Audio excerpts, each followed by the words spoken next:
Now we're going to look at serving files with Go. And I have some examples here of files not serving, so that's why they're in this folder, not serving. And if you're finding this on the web, sorry to annoy you, it's at GitHub, goes to 11, GOLANG web dev, and there's an entire YouTube playlist, which is this semester's courses. What is this? Fall of 2016. YouTube Todd McLeod. You can find me on Twitter. Blah blah blah. Okay, so this is not serving, but here we are setting a header, and so handle func it says anything that comes in, it's going to dog. We're using default serve mux with listen and serve. And we're setting a header type. So response, writer, header, set. Why can we do that? Because if we go and we look at GoDoc, and we look at the index, and we look at like handle func, and we see that handle func takes func with response writer and request. We look at response writer. A response writer, and this is all still in the net HTTP package. Response writer has it's an interface, and it's got 3 methods. So to implement this interface, anything has to have these 3 methods. And so one of them is a header method. If you call the header method, and you call it by putting the parens after it, those parens mean that we're executing this method. We're not passing in any arguments. It's not asking for arguments. We're not passing any in. If we execute it, we get back something. That's the return right there, right? This is the definition of a function. That's the return. We get back a header. A header, right, represents the key value pairs in an HTTP header. So this is the response writer's header. And we could add, delete, get, set, write. So basically add and remove things to the header. And it's just a key value pair, like a map, right? And so, well, it is actually a map with a key and then a value, which is a slice of string. So we could go to here, and we could go our response writer, right? Call that, gives us back a header, and then with header, because that's what that returns, we could say set key, content type, value, this. And so we're saying our content type is text HTML, so that's one of the headers. Remember in HTML, HTTP, we have the request and the response.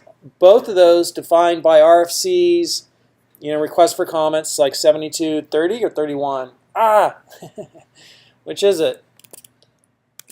RFC 7230, 7230, and 7231.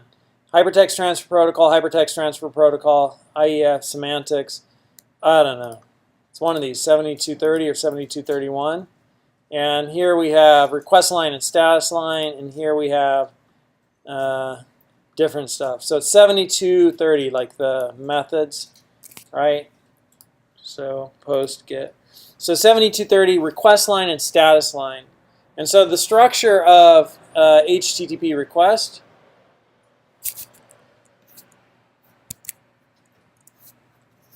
there we go, is going to be a start line, headers, and then payload, the body.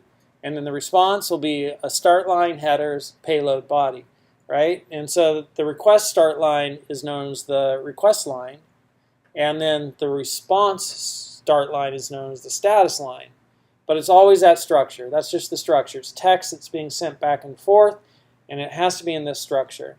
That's to conform to the HTTP protocol. Protocols are rules of communication. It's defined by the IETF, Internet Engineering Task Force. They put out requests for comments, RFCs, and 7230 defines that for HTTP 1. So we could set a header.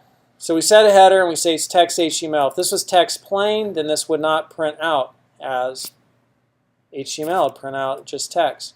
And we're write string to our response, a comment and then just image source, and this serves an image from a server. It's just kind of cool to see. And so if we change directories here and go into 023 and 0101, go run main. That image is not coming from our server, so we're not serving it. Wikipedia is serving that, okay? Cute dog. So that's just like, oh yeah, right, what's happening? Image source. So here's another not serving. So if I do it just from our server, this does not serve, right? Because we haven't told our server how to deal with that, And so Control C, change directories, O2, go run main.go. Nope, look, I can't serve that. Even when I inspect it, right? It's like, okay, image source, Toby, right? But it's like not working. So how do we get that working? That's what we're going to learn. And we're going to look at serving. So here is simple serving, and this is what's awesome about Go. You could bring it all back to, like, you know, that first year C programming class you didn't take because you never studied comp sci and you wish you had. Wait, I'm talking about myself and Nina, right? But it's like, let's look at how do we work with files. And so we're now going to handle dog pick. So when this comes in at /toby.jpg, we're going to say, hey, if something comes in, ask him for that. Then use this, right? This function, and that function, you know, is of that type. And so because it's that type, that's what handle func wants. It's not easy to say, well, a function with a response writer and a request as parameters. That's how you'd say it, right? But that's a mouthful to say as a type. It's a type. It's totally cool. Go's all about types. Create your own types. But there's that function. It's the type. And so when we go to this route, toby.jpg, so when that's asked for, we are going to use from the OS package, open, which opens a file. We're going to open toby.jpg. And that gives us back a pointer to a file and an error. Pointer to a file and an error. So if we go and we look at godoc, godoc/OS, right? We could come down to index and we could find open. And so here's open. And open gives us, give it a name and gives us pointer to a file and an error. And when we have a pointer to a file, we have all these methods available to us. Okay, see, these are all the receivers. So that means all these are methods attached to any value of type pointer to a file. So we have read. You should recognize that, slice of bytes, int error. You should recognize that as implementing the reader interface from package IO, godoc/IO, and the reader interface, IO being input and output. So here's type reader, slice of bytes, int error. So that this is implementing, a file is implementing the reader interface. Makes sense because you want a file to be able to be read. And you also want to be able to write to a file. Right down here, files implementing the writer interface. Now the actual implementation in the internals of a file, how it implements that writer interface, is up to the code that was written there. Right? Like there's going to be code in the background that knows how to implement it, but they use a method with that identifier and that signature to then implement the writer interface, right? So it implements the writer interface. So you could read to a file and write to a file. And then there's other stuff in here that we could look at. And you have to close the file. When you open a file, you need to close it. So we get our pointer to a file, we check our error, we defer closing that file, because we don't want to just keep opening files, otherwise we're just taking up memory in the computer. It's like, you know, if you kept opening stuff on your computer and never closing it, your computer's going to bog down. And now we're going to use IO copy. IO copy takes a reader and copies it to a writer. Source, destination. Look at how beautiful that is. And returns the number of, I think that's the number of bytes written, int 64. Written. That's why it's called written. Copy, source, destination, until end of file is reached on source or an error occurs. Returns the number of bytes. Returns number of bytes copied and the first error encountered while copying, if any. So number of bytes copied. So here we could do copy and we pass in that file. It's going to read from that file, the source, and write it to our response. Well, that's really interesting. And will that work? It's going to write zeros and ones to our response. It's going to write that file to our response. So oddly enough, like there's a lot going on in the background there. And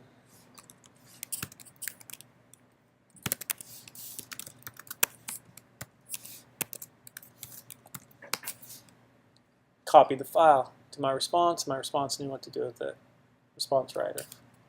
Whoa, it's kind of cool. So there's, there's a lot in the background. You could dig into the internals to see how that is all implemented. I've never done it, but I'm just like, okay, that's cool. But it's kind of neat that you could do that. So now there's 3 ways that we could use the net HTTP package to serve files. We could use serve content, serve file, and file server. So if we look at the net HTTP package, net, boy, way too much pasta, my belly's full. We could use serve content, serve file, and we could also use file server, which is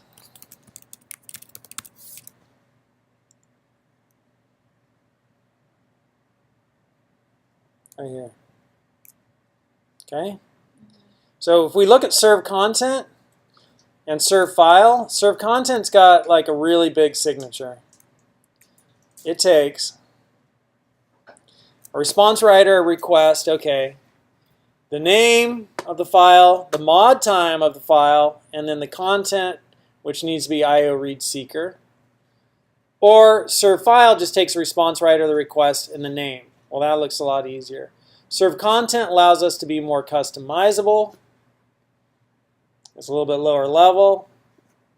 Serve file, if you want to serve one file, okay, this is the easier way to do it.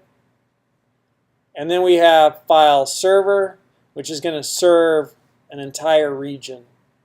That could be your entire static website, or it could be one directory.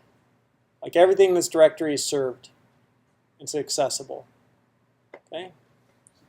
So we're going to look at each of those in turn, and I think we'll do them one by one. Does that sound good to you? So if you're watching this video online, you want to catch the